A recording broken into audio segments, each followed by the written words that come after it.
სულ ხედავ ხოლმე Facebook-ზე ვიღაცები რაღაც სტატუსებს დებენ 37 წელია და რაღაც აი 37 წელი იყო ზუსტად ის რაც ჩვენ გავიარეთ.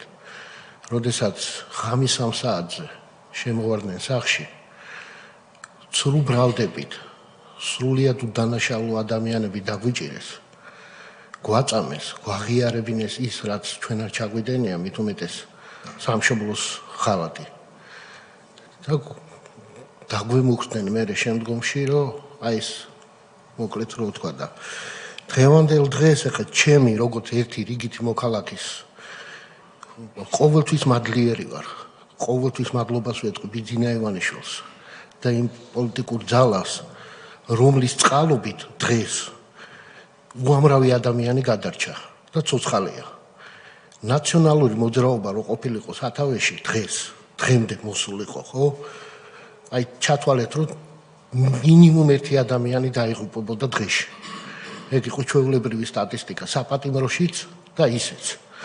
ამისთვის მადლობას ვუხდი პირადად იმ ადამიანს, რომელმაც ეს ყველაფერი შეცვალა. და უამრავ ადამიანს სიცოცხლე აჩუქა. ეს ჩემგან პირადად. რაც შეეხება ჩვენ ამბავს, ეხლა მე დავიწყებ 26 მაისიდან თქვენ ხედავთ ფოტოებს.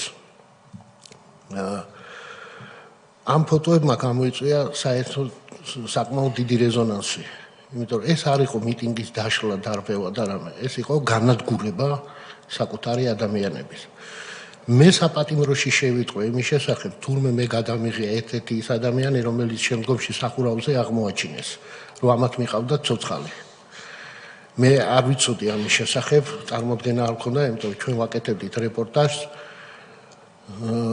საკმაოდ რთული და მძიმე დღე იყო და უამრავ რეპორტერს და ჟურნალისტს აპარატურაც გაუფუჭდა.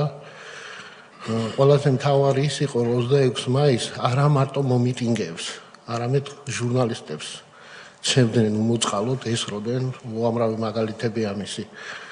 ასავალ-დასავალი ჟურნალისტები იყვნენ, რომელიც ნაცემი იყო, სხვადასხვა რეპორტერები. მეორე დღეს აღლუმი როდესაც ჩატარდა 26 მაისს, უამრავი ადამიანი იყო ჟურნალისტი ესწრებოდა ის, რომელიც წინაღამეს ნაცემი იყო ან ეგრეთ წოდებული რეზინის ტყვიებით დაწყლებული.